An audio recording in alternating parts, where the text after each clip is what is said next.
Welcome to another day in racist America, ladies and gentlemen. And yes, racism exists in America, but I always like to look at these scenarios and these videos and see if this situation racially charged or not. Is this situation gender charged or not? Whatever group you're talking about, because so many people just want to be the victim. There's so many over-the-top like SJWs out here, and everybody's screaming this and screaming that, and I'm like, no, this has nothing to do with race. This has nothing to do with gender. This person's just an idiot. Or this person just clearly did that. Whatever the situation is. But we live in a society today where it's because I'm black, because I'm gay, because I'm trans, because I'm this, because I'm that. I'm like, no, you're just wrong. How about that? You just so happen to be a black person. You just so happen to be a trans person. A stupid one, or at least acting stupid in this situation. Or not giving something much thought. Whatever the situation is. But this is the world we live in today. It's just like a victim society. And that's not the case every time. But anyway, apparently the good place of the Lord, the one fast food chain that thy God protects and backs up, Chik-Fil-A, seems to have had a racist interaction. Let's check it out. I'm putting this on video, not you, but I'm putting this on video. Where's the manager? I'm the manager. I'm sorry, I don't want to be a leader. I was just stepping out there. Okay, so can I have you pull up, sir? I'm gonna talk to you up here. All right.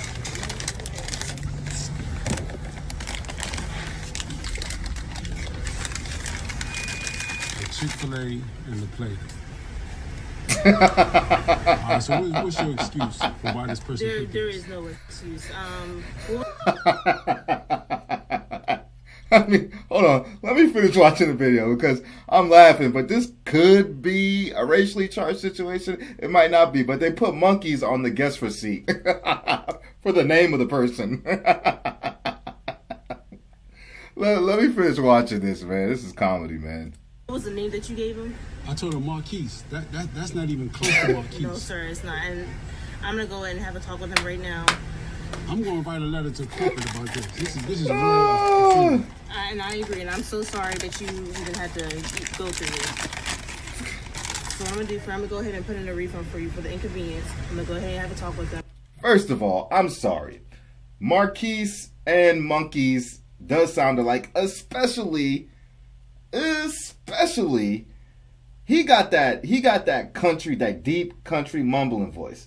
That deep country nigga voice. Hey, well, my name Marquise. My name Marquise. It sounds like monkeys, especially when you talk like that.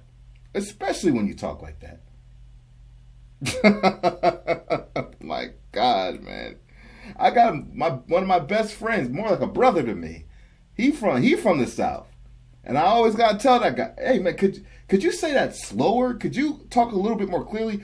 Dog, I don't understand what you're saying. We've been telling him this since high school. We don't understand what you're saying, bro. Stop mumbling. And his voice already deep. Big dude, big country dude, like 6'4". Hey, what up, hey man? We gonna go get you fish out here tonight, man. We gonna catch some catfish. Wanna get some catfish? Bring it on down to your dad's house. Big G, what up? Where you at, G? I'm like, dog, I don't understand you. Let's keep playing. I'm so sorry about this. I'm sorry. Let me go handle this one. You pay with the card, correct? I'm about to go inside. This Chick-fil-A down here in La Plata. Talk to this guy who was at the drive-thru.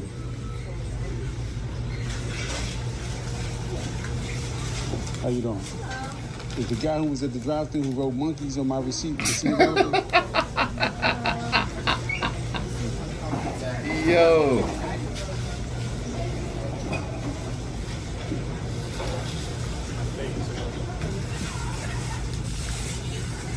Half the people in the store black, half the people working black, and they ain't even trying to rat this person out.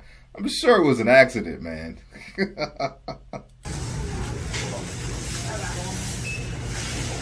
Another black person. Nobody can answer my question? I'm sorry, sir. What was your question? I asked them. They ignored me. I said, is the guy who wrote monkeys on my receipt, is he available? I want to talk to him. No, sir, I can't have you speaking to him right now. Is he still here? He's leaving. Okay. I'm gonna make sure that this video goes viral. First of all, let's be honest here. Like I said, he already got that rolling, deep, mumbling, country black man voice. He already got that. It's hard to understand. Hey, my name Marquis. My name Marquis. That sounds like monkey. On top of that, like I said, let's apply some critical thinking. I mean, to me, this doesn't even require critical thinking. We've all been through a drive-thru before, right? So when you go through a drive-thru to order food, let's talk about the environment. Let's talk about the elements. For the person in the vehicle, first of all, your car is most likely on. If you ain't got one of those smart cars or eco-safe cars or eco-efficient cars, you got your engine running. That's loud. That's making noise. Some people, some assholes, don't like to turn their radio and music down. So that might be an X factor. That might be a variable, right?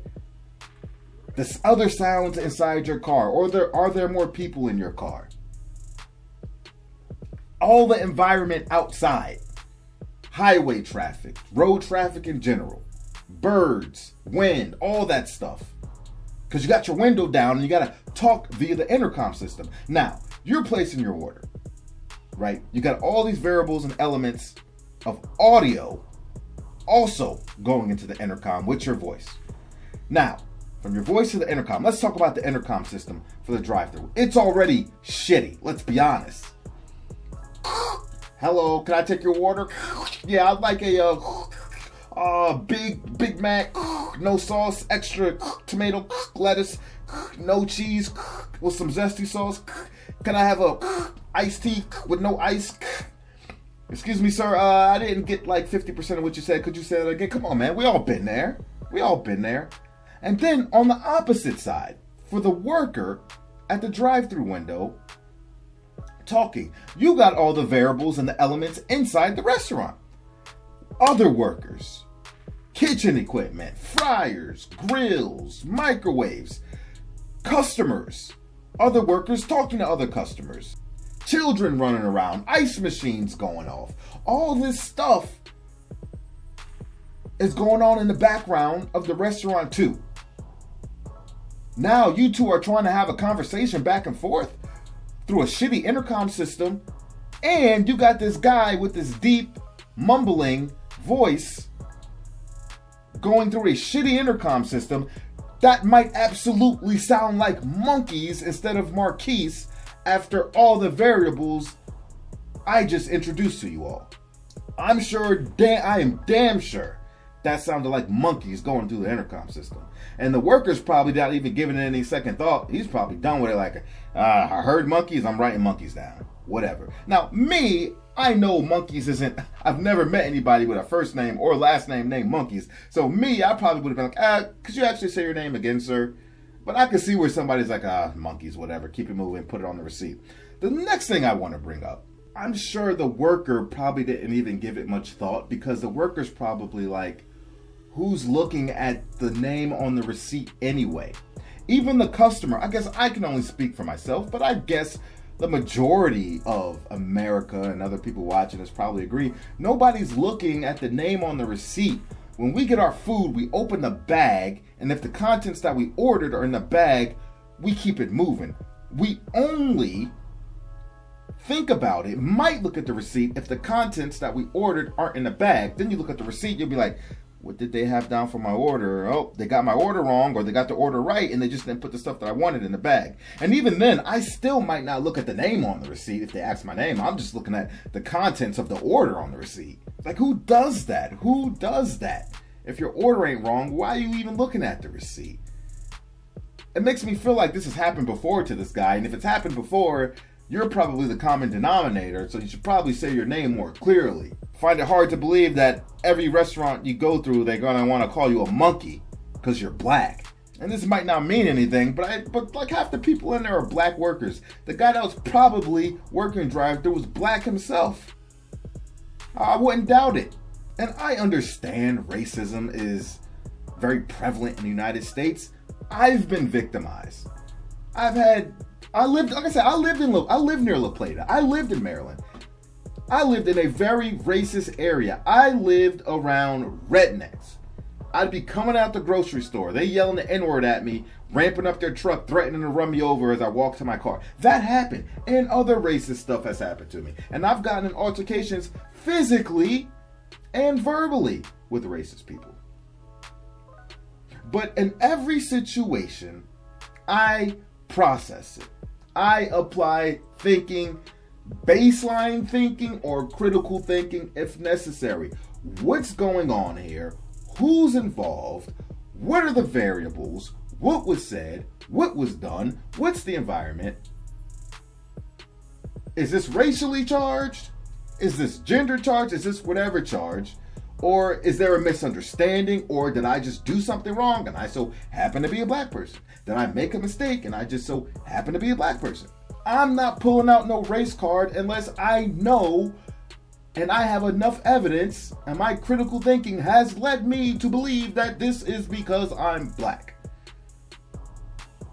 But I won't just pull the black card out like, I'm a victim. No. And people need to stop doing that.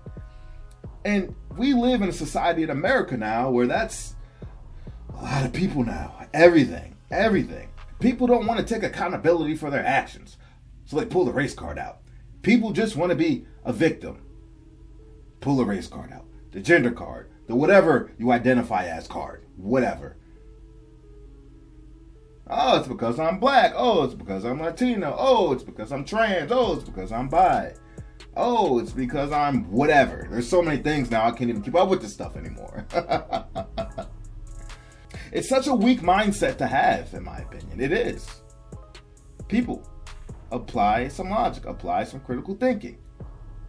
What happened? Let's assess the situation. We have come a long way as a society. And with that, we've taken some step backs in the process, I admit. But we wouldn't be where we're at now if people just jumped to conclusions all the time and didn't apply critical thinking, analysis. We wouldn't be where we are today. Can we take a step back and think before we act and respond sometimes? But people don't want to do that. They just want to be a victim. They want to take accountability. Everything that happens to them, every bad thing that happens to them, they want to take no accountability. It's never their fault. It's never just an accident. It's never just a misunderstanding. It's always point the finger and blame because you don't like what I identify as or who I am. And that is not always the case. Is that the case sometimes? Absolutely. But every time? No. I'm sorry. Now, as a black person, I know my people, we do this a lot. We do. I understand it sucks. We are victimized a lot. Yes, there is racial inequality. Yes, social injustice. All that stuff exists. I'm not saying it don't, but it's not every situation. I look at each situation individually and assess it as such.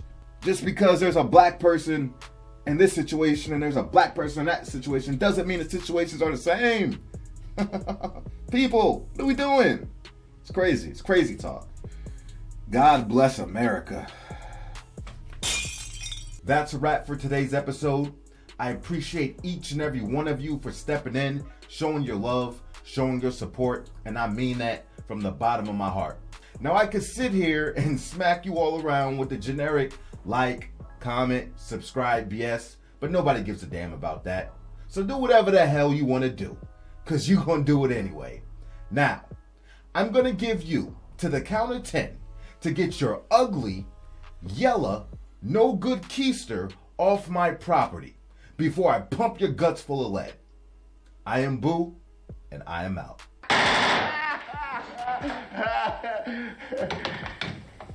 Keep the change, you filthy animal.